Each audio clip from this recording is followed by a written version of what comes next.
As parents, we want the best for our children.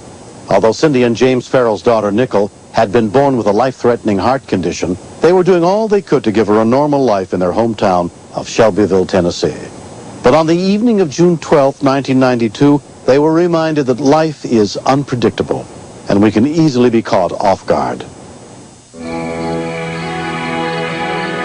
Nicole was 3 months old when she had her first surgery. There you go. The doctors told us that the best thing to do was let her have her first surgery or she would never make it to her first birthday. Well, I worried about her, but, I knew the doctors could only do what they can do. Cindy's sister-in-law, Jennifer, was visiting that night with 2 young cousins. Nicole walked to the door. Well, wait till I have stuff in the closet. Everything. You can name it, I'll get it in there. Shoes, mostly. Well, how do you find him when you're going to wear Oh, him? God, Cindy, something's wrong with Nick. At first, I thought she'd fallen, and then she didn't get up. Nickel. She turned a purple color, like she was just choking. We knew her heart condition was serious, and we thought she was having a heart attack. Jennifer called 911, and Bedford County EMS was immediately dispatched to the scene. It was very hard for me to sit here and look down and see my baby, not breathing. Come on. While waiting for the ambulance, they called Cindy's mother, Virginia Pierce, and she called her husband, Bob, at his lodge meeting. I told Bob they were taking the baby to the hospital. He says, I'll be right there. That's his joy, is the grandkids. Within 4 minutes of the call, a medic unit arrived, including EMT Greg Johnson. Anytime you deal with children, the anxiety level kind of goes up and you get a little bit more nervous just because they're kids.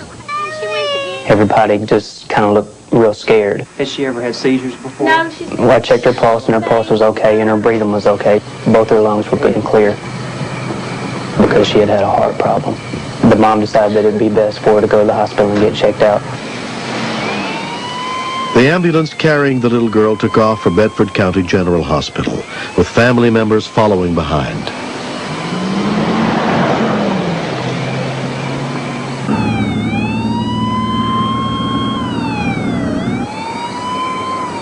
I felt the ambulance slowing down and I heard Mike say, "What's this up here in the road?" I looked through the little hole between the front and the back and I could see that a car was sitting upside down. The paramedic in the back says, "Man, we've got to stop and check on this person." Sir, is there anybody else involved in the accident? I don't know. I just heard a noise and came out. Okay. I was thinking, why can't they just go on and get my baby to the hospital? Then again, I can understand. That's their job. They need oxygen and C-collar, Greg. Nichols' father, James, went to see what had happened. Okay, you've been in that. And I run over to him. This is my father-in-law. Okay, go back. Don't let her know what's going on. Just tell her. Ambulance driver one told me, he says, whatever you do, said, don't tell her that's her daddy. Fire!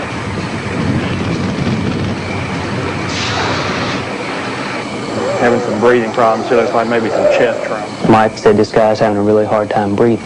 Okay, sir. Every time he would take a breath, instead of his chest rising like it normally does, it would kind of sink in. Okay, don't move, sir. Lay still. It was a flail chest, and that's where 3 or more ribs are broken in 2 or more places. The paramedic explained to me that they had a 49-year-old male with severe chest trauma. He says, "Ma'am, we can work on your daughter once we get her to the hospital." And I thought, this is a young baby. This baby hasn't lived long. This man is 49 years old. He's been on this earth 49 years. Just let him be, And, it's bad to think that, but when it comes to my kid, I thought it. Technically, you're not supposed to leave a patient. If the child had been any worse or had been unstable at all, I never would have left her. But I felt that this guy needed a lot more help right at that moment. Virginia was waiting at the hospital for her youngest granddaughter to be brought in, and her husband Bob and other family members to join her. What's going on? And I said, James, what's the matter? He says, go out there and talk to Daddy. That was James's father. What's wrong? Virginia. And then he told me that it was Bob, and he's bad. While doctors examined Nickel, Bob arrived at the same emergency room. And when they brought him in, to me, he didn't show no life. Oh, Bob, no! I wanted to go in the emergency room to see him. They would let me see him. Can I get you to give them some information, sir? I heard my mama start screaming that it was my daddy. It's Daddy. I couldn't believe it. I didn't know what to think. Wait a little. Knowing that they was talking about this man, and I was saying, let the man die. It's hard to think back on that. My granddaughters. And they says, Granny, we want to see Papa. I said, honey, Papa's hurt. And I says, he'll be all right. Honest. Papa'll be fine. He'll come home. I promise, okay? To me, he wasn't going to come home. That's just the way I was feeling. Bob had suffered 14 broken ribs, a punctured lung, and a bruised heart. A life flight helicopter transferred him to Vanderbilt Hospital in critical condition. He underwent surgery, but over the next couple of days, his condition continued to deteriorate. The doctor said he keeps murmuring about a baby. I think he had in his head that something happened to that baby. The last thing he remembers on his mind was that his little angel was sick. And I finally made it down there Sunday. I grabbed Daddy's hand and I said, Daddy, I said, Nickel's fine. They said when Cindy come up and told me that is when I took a turn and started getting better. Till that time,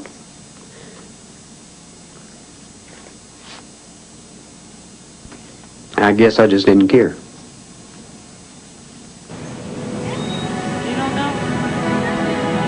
4 months later, Bob Pierce has completely recovered from the accident. Because of continuing heart problems, 2-year-old Nickel underwent another surgery to correct a faulty heart valve. The doctors say it's just buying her some time. Bring me my box. They're needing to replace that defective valve, but they can't do that until she's 16, 17 years old.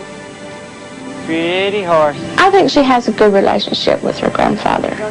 I think they're closer than they used to be. Hey, sweetheart. Bob might have grown up a little bit too.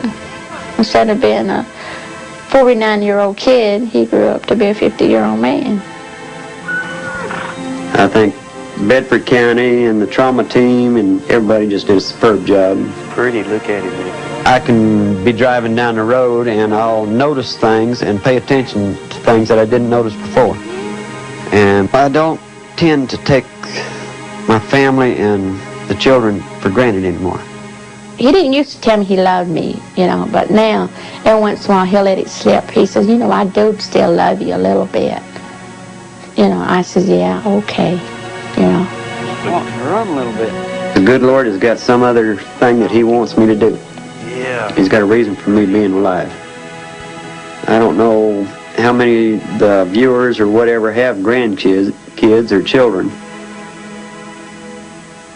But to me, just the opportunity of being around and seeing them, I'd go through it all over again.